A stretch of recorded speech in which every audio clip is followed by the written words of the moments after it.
Police officers and one retired officer are charged. York Regional Police were brought in to lead the investigation called Project South. Here are the key findings.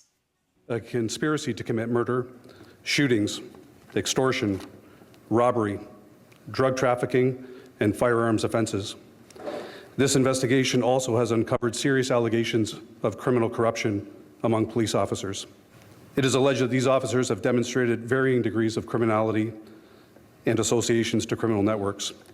The allegations of criminal corruption include bribery, obstruction of justice, drug trafficking, theft of personal property, breach of trust, and the unauthorized access and distribution of confidential information. We are alleging that some police officers who were collecting personal and private information unlawfully and distributing it to members of organized crime, which ultimately resulted in serious harm in our communities. The CBC's Michelle Song was at the police news conference and joins us now from Aurora, Ontario with more. So Michelle, what else stood out from this news conference with police? Yeah, so Hillary, there's a lot to unpack here today. You know, they say that it started with an investigation into a conspiracy to commit murder in June at a home in York Region, and that home belonged to a member of the Correctional Management Services. And investigators allege that prior to this incident, a Toronto police officer by the name of Tim Barnhart had unlawfully accessed information about the victim and shared it with a man by the name of Brian DaCosta, who they characterize as a significant suspect in this investigation and a key member in the criminal organizations within the Greater Toronto Area. So investigators also allege that prior to this incident, that they also found that he and other officers were looking into multiple addresses that were linked to violent shootings, extortion, and robberies across the Greater Toronto Area. Police say they cannot speak to the motive behind any of those shootings, but they also uncovered a plan led by, again, that man Brian DaCosta, where it involved police allegedly intending to support the operation of illegal cannabis dispensaries and accepting bribes to obstruct law enforcement action at the locations.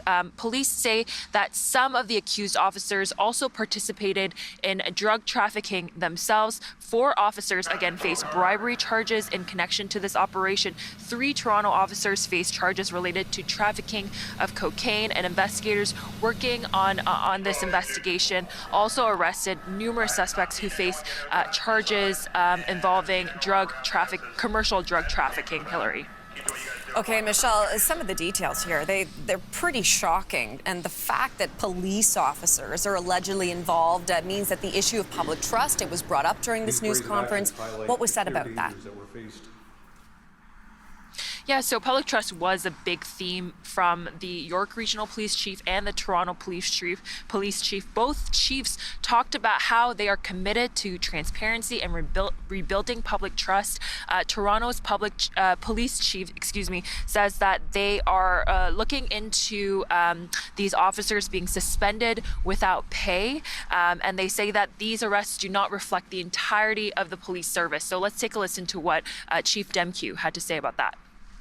The issue around public trust in these kinds of circumstances is frankly the priority we obviously recognize. We recognize that these types of allegations shake the very foundation of trust that people place in the institution of policing, and in this case, the Toronto Police Service.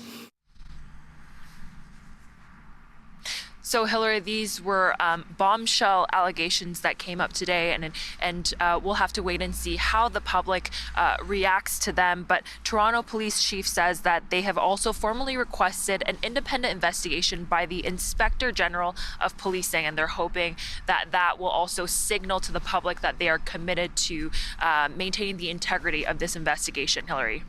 I can't believe what I just listened to. Corruption in the Toronto Police Force.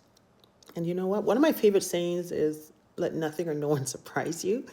And I'm not surprised, but I am saddened, disappointed like many of you.